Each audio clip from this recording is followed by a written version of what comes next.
Lamar Jackson belongs. He's right. It looks like a man playing with boys. It looks like he's an adult, and these are kids in high school. You should not be able to do that in the NFL.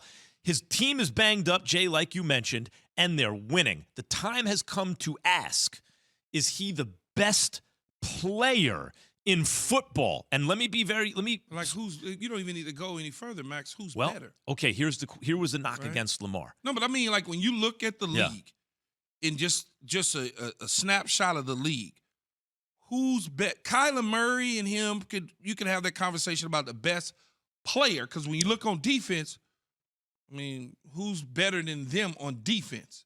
Nobody.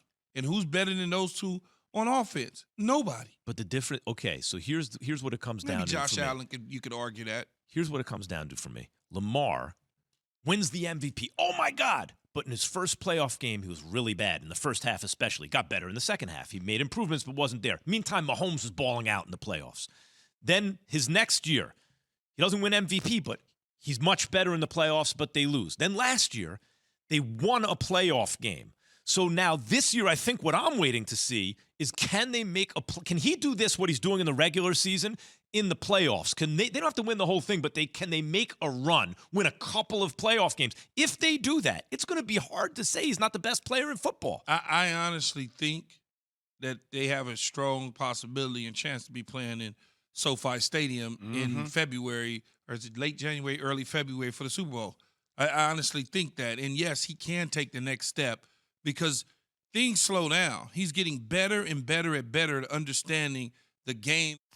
I mean, the moment that you think you got him, all of a sudden Houdini-like abilities just take over. And he's also making the best throws on the field consistently now. If you want to talk about a difference, he out-threw Patrick Mahomes. Like, if you just the eyeball test, he was the dude whose throws you were like, oh, my God. He out-threw Justin Herbert. He was the guy making those spectacular their defense throws. Put a lot of pressure on Justin Herbert, too, though. I mean, so you have to give their defense a lot of credit in that one because, their run game was actually going to be a weakness of going against the Chargers, but that defense went next level, kid. I talked the other day. This was before this game. I talked to somebody at the Baltimore Ravens that I'm really close to, and we were just talking about the situation, receivers, and Lamar and whatnot. And he said, man, what you see in Lamar is everything you see every single day. Like, what you see in the games is the same way he is at practice. What you see as his post-press conference is the same way that he is in talking to the team. It's like all of a sudden this magical light he was telling me just turns on in the games because they, as a staff, they just sit back sometimes and go, just let him do what he do. Don't get in the way. By the way, I'll bring it up again. According to Sharp Analytics, Warren Sharp football, right? He was the most accurate passer. Think about this carefully.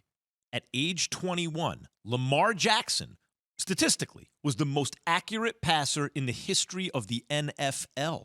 The most accurate in the history. That doesn't mean you wind up at age 27, the most accurate ever, but it's certainly a pretty good indicator that you can throw the ball. But it looks different to the eye. Mm-hmm. And because it looks different, it's hard for those that evaluate quarterbacks to accept that he's doing it a different way. It's like I've always taught you how to cook this cake a certain way. Now, you come up with your own way of doing it, and it comes out the same. And you're like, well, wait a minute, man. You left eggshells in there.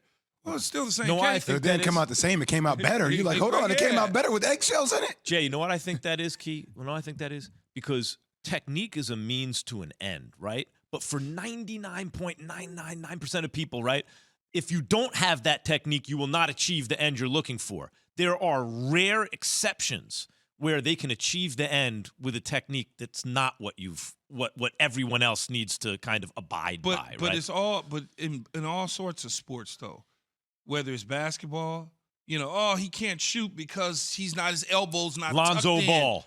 Lonzo Ball looks like still making shots. He can shoot the thing now, yeah. Yeah, but what I'm saying, but he's still making shots. But it's a broken-looking shot, but it goes in. It's broken. It looks funny, but it goes in. Or you talk about football, Lamar throwing sidearm. It's like, man, you're not supposed to do that. Well, it looks pretty damn good to me. Phillip Rivers did it for 100 years. I am going to let you know that just because a Chicago Bull fan, his form isn't broken. His form is fixed. Oh, Okay. If you watch him shoot, it's fixed. And like, Not bringing it across his body anymore? No, it's not across the body anymore. But it's interesting about Lamar. Like, people just say it looks, but it's not when you look at it, though, Key. That's how he it's throws. Not. It's crazy. If they try to correct his delivery, Lamar Jackson will just be another guy. Steph Curry, though. Gotta let him do You what want he to do. correct that shot? Right, because he doesn't hold his follow through. It's a slingshot approach, which they teach you never to do. But yet he's one of the most prolific Can't argue shooters with you've the ever results, seen. no. Same thing. Yeah, let's change it. Let's get him in there. Let's see where that goes. Yeah, let's see how that works out for him. Thanks for watching ESPN on YouTube. For live streaming sports and premium content, subscribe to ESPN Plus.